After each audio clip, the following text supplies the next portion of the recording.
Brad Pitt tiene el pelo rubio y a lo largo de su carrera le hemos visto lucir toda clase de cortes de pelo, desde la larga cabellera de Leyendas de Pasión... ¿Tú crees? ...hasta la cabeza rapada de El Club de la Lucha. Pero los cortes de pelo más curiosos de Brad Pitt son los de sus primeros papeles. Cuando solo tenía 24 años, intervino en la teleserie Dallas. Y como pueden ver, su peinado era de lo más ochentero. Pero si de verdad quieren reírse de su pelo, atentos a Jóvenes Policías. El protagonista de esta serie era Johnny Depp, pero en esta escena también intervino Brad Pitt con un peinado muy de la época. Menos mal que con el tiempo Brad Pitt cambió de peluquero. William Bradley Pitt nació en Oklahoma y empezó a estudiar periodismo. Mientras estaba en la universidad, posó desnudo para el calendario del campus.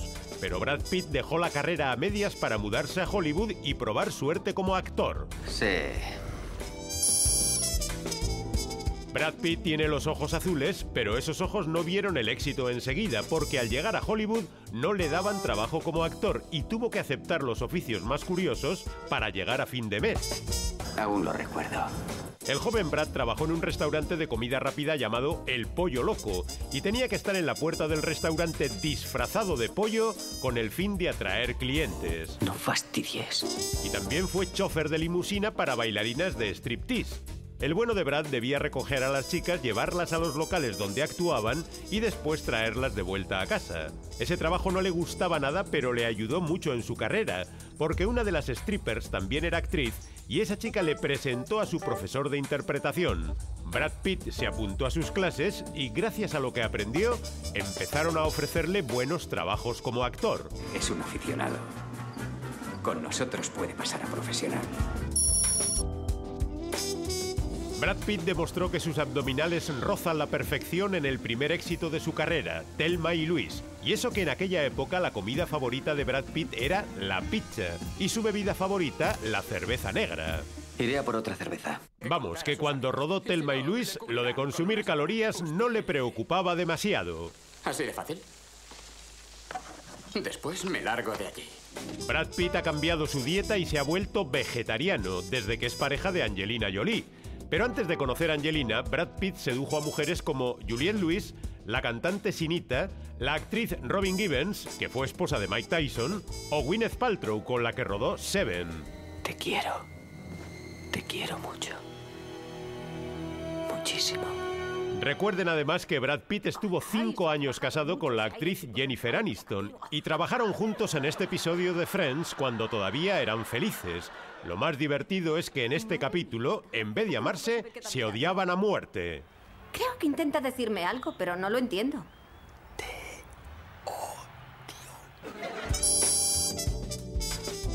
Brad Pitt lució brazos fornidos en la película Snatch, en la que hizo de boxeador. Tú te quedas hasta que acabe el trabajo.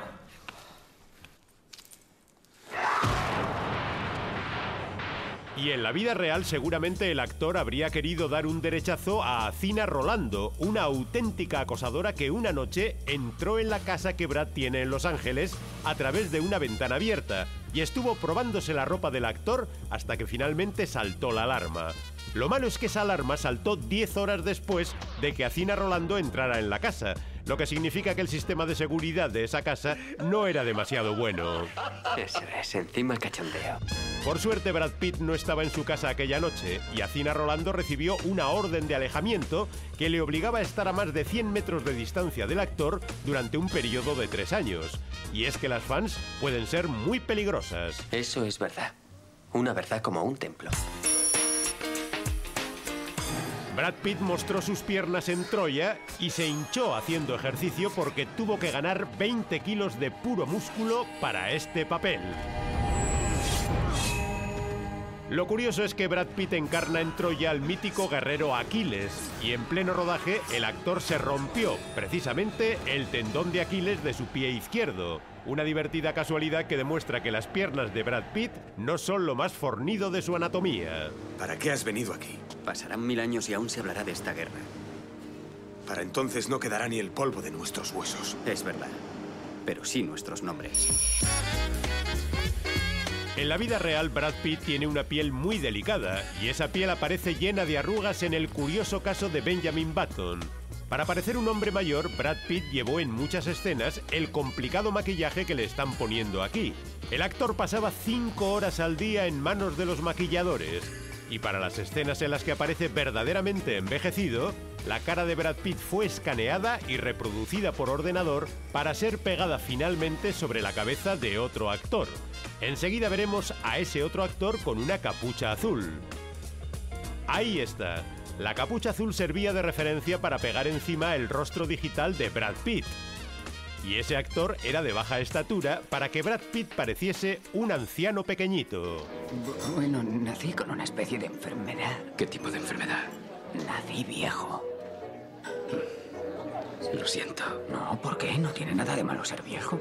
Por esta película, Brad Pitt consiguió la segunda de sus 2 nominaciones al Oscar. Aquí fue nominado como mejor actor principal. Y su primera nominación fue como mejor actor secundario por 12 monos, que es curiosamente la película en la que Brad Pitt aparece más feo de entre todas las que ha rodado. ¿Eliminar a la raza humana? Es una idea genial. Genial. Pero más bien a largo término. Primero tenemos que dedicarnos a fines más inmediatos.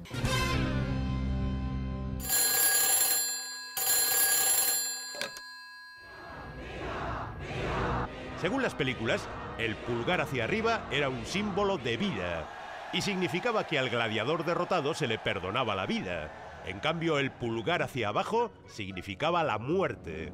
Así lo hemos visto en películas como Espartaco. ¿Pero realmente se utilizaban esos gestos en la antigua Roma? ¡Mátalo! Presten mucha atención, porque la respuesta es realmente curiosa. ¡Mátalo! ¡Mátalo, imbécil! ¡Mátalo! ¡Mátalo! Los historiadores afirman que efectivamente el destino de los gladiadores se dictaba con un gesto del dedo pulgar, pero en la vida real los gestos del pulgar tenían el significado opuesto al que hemos visto en el cine. Así, el dedo hacia arriba no significaba perdonar la vida al gladiador derrotado, sino todo lo contrario. Significaba que había que cortar el cuello al perdedor. Lo que se hacía exactamente era clavarle un puñal a través del cuello hasta llegar al corazón o bien seccionarle la yugular. Si ambos cayeran o se negasen a continuar la pelea, exijo que se les corte el cuello. No quiero engaños. Si en la vida real el pulgar hacia arriba era símbolo de muerte, el pulgar hacia abajo era símbolo de vida. Justo lo contrario de lo que vemos en las películas. Y es que señalar con el pulgar hacia abajo significaba que el gladiador que había vencido debía tirar la espada al suelo, perdonando la vida al derrotado. Aunque a veces para perdonar al derrotado se hacía otro gesto, cerrar el puño con el pulgar dentro de la mano. Eso significaba que el vencedor debía envainar la espada. Lo demás solo sirve para un espectáculo público en Roma. En Capua queremos algo mejor que una simple carnicería. ¿Está claro? Otro dato curioso es que al ver las películas de gladiadores, da la sensación de que casi todos sus combates acababan con la muerte de uno de los contrincantes. Pero en realidad, los gladiadores derrotados solo morían en el 10% de los combates, lo que significaba que en 9 de cada 10 enfrentamientos se perdonaba la vida al perdedor. Todo esto demuestra que las películas de gladiadores tienen un rigor histórico más bien escaso. Por eso, si en la noche D tuviéramos que escoger una película de gladiadores, nos quedaríamos con La vida de Brian, que tampoco tiene ningún rigor histórico, pero que al menos es muy divertida. Creo que me va a dar un paro cardíaco.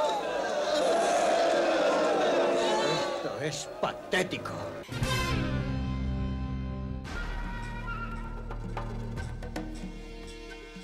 Nuestras vacaciones por islas de todo el mundo empiezan en Jamaica, un paraíso en medio del mar Caribe con una agradable temperatura media durante todo el año de 26 grados centígrados, 4 grados menos que en el resto del Caribe por efecto de los vientos alisios del norte.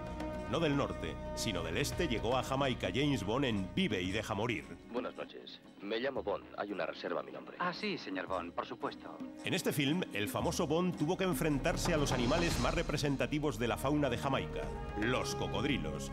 Unas voraces criaturas que pueden medir hasta 2,5 metros de largo, que alcanzan los 80 años de edad y que comen carne humana siempre que pueden. De hecho, los que aparecen en Vive y deja morir procedían de la granja de cocodrilos de Ros Kananga, un jamaicano cuyo padre había muerto años atrás, devorado por los mismos cocodrilos que vemos en el film. Se lo comen todo, incluso se comen unos a otros. En la película, Bond escapa de los cocodrilos saltando sobre ellos. Parece una escena sencilla, pero fue peligrosísima de rodar, porque un solo resbalón podía significar la muerte del actor en las fauces de los cocodrilos. Por eso Roger Moore se negó a rodarla personalmente. Pero sus dobles para escenas peligrosas tampoco se atrevieron, así que al final la tuvo que rodar el propio Ross Kananga, el dueño de los cocodrilos. Kananga filmó 5 veces la escena sin cables de seguridad ni ninguna otra medida de protección. Y en el cuarto intento estuvo a punto de morir porque resbaló y fue atacado por uno de los animales. Véanlo. Por suerte, el cocodrilo no llegó a morderle el pie y solo se comió su zapato. Dejamos Jamaica y nos vamos a Malta, una isla del Mediterráneo de origen volcánico que durante siglos fue disputada por españoles, franceses y británicos, entre otros muchos, por su gran valor estratégico. Es un lugar de paso casi obligado para cualquier barco que navegue por el Mediterráneo, incluidos los cruceros turísticos. Quizá por ello Malta recibe cada año la visita de 1,5 millones de turistas, casi 5 veces más del total de habitantes de ese pequeño país. En sus magníficas playas se han rodado films como Barridos por la marea, ¡No seas idiota! ¡Coge el pulpo! y La isla de las cabezas cortadas. Subiremos hasta allí para orientarnos. Saltamos de Europa a Asia para visitar la isla de Sri Lanka, justo debajo de la India. Allí tienen 12 parques nacionales con una vegetación tan exuberante que, según una leyenda nativa, Sri Lanka es el lugar al que fueron a vivir Adán y Eva al ser expulsados del paraíso. ¿Sigue lamentando que le hayamos traído? Sri Lanka también es el lugar en el que se rodó el puente sobre el río Kwai, un puente cuya construcción costó 85.000 libras, medía 130 metros de longitud y 15 metros de altura. Tardaron 8 meses en ponerlo en pie y solo unos segundos en destruirlo. Donde no hay mucho que destruir es en el pequeño islote de las Islas Fiji en el que se rodó Náufrago.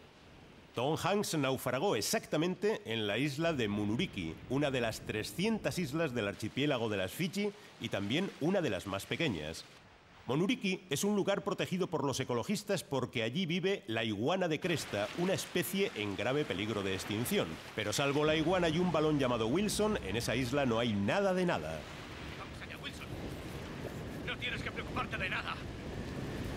Seré yo quien reme. ¡Tú agárrate!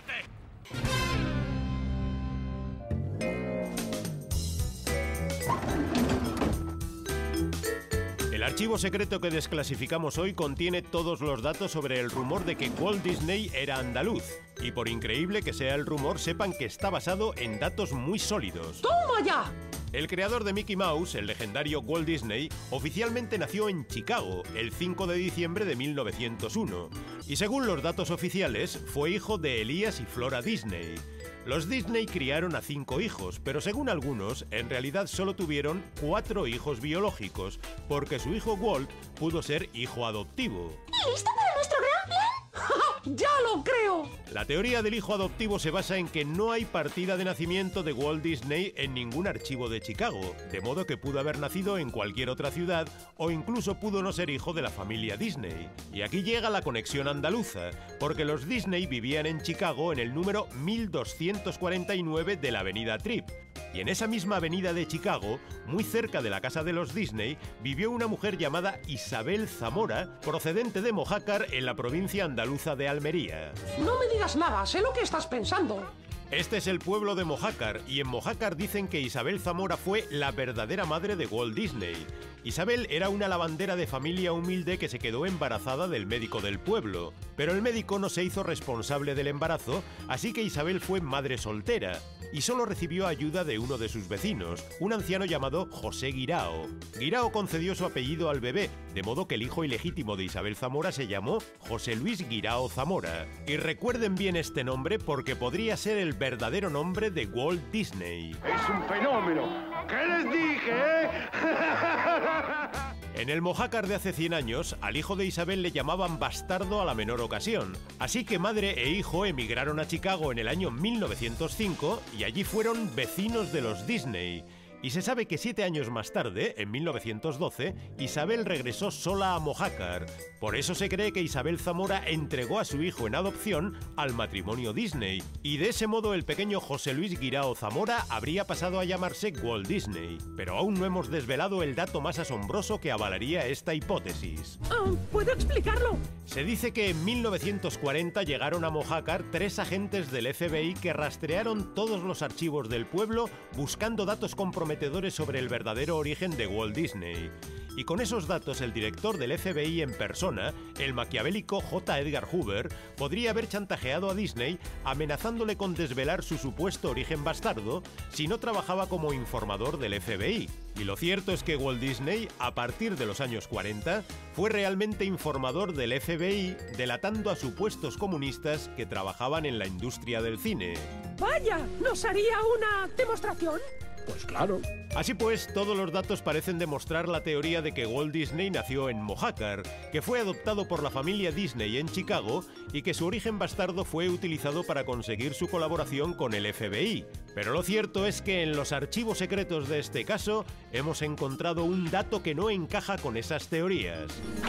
¡Ja! ¡Bien hecho, jefe! Ya hemos dicho antes que no hay ninguna partida de nacimiento en Chicago que demuestre que Disney nació allí. Pero sí que hay un acta de bautismo. Ese documento demuestra que Walter Elias Disney fue bautizado en Chicago el 8 de junio de 1902. Y recuerden que la supuesta madre andaluza de Walt Disney, Isabel Zamora, emigró desde Mojácar a Chicago en 1905, es decir, 3 años después del bautizo de Disney en Chicago. Por tanto, Walt Disney no era su hijo, y eso significa que el rumor de que Walt Disney era andaluz es un rumor falso. ¡No! ¡Es mentira! La mentira de que Disney era andaluz es un rumor que surgió ya en los años 40 y que sigue vivo hoy en día, sobre todo en Mojácar, que con solo 5.000 habitantes ha logrado ser conocido en todo el mundo gracias a ese rumor.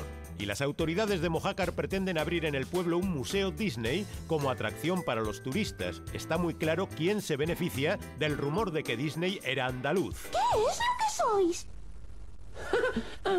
Déjelo, es igual.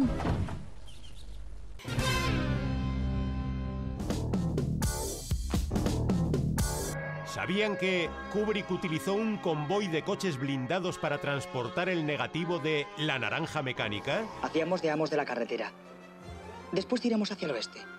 Nada más rodar este polémico film, Stanley Kubrick recibió una llamada del laboratorio y le dijeron que por problemas técnicos no podían hacer copias del negativo. Así que Kubrick decidió transportarlo a otro laboratorio, pero lo hizo a su manera. ¿Quién diablos puede ser? Aquel negativo era la única copia existente de La Naranja Mecánica, y si sufría algún daño podían echarse a perder años de trabajo. Así que para garantizar la seguridad del negativo, Stanley Kubrick alquiló 3 Land Rover todoterreno diseñados para soportar un ataque militar. Eran coches blindados y antiincendios, y con ellos formó un convoy en el que Kubrick en persona llevaba el negativo de La Naranja Mecánica en el segundo coche. Los otros 2 coches iban delante y detrás del coche de Kubrick para que, en caso de accidente, fuesen esos 2 coches los que sufriesen daños, y no el coche en el que transportaban la película. ¡Vamos por ellos, muchachos! Además, el convoy dio un rodeo larguísimo para llegar hasta el laboratorio con el fin de viajar no por las carreteras más rápidas, sino por las más seguras. Y los conductores tenían la orden de conducir a un máximo de 50 kilómetros por hora, por si acaso.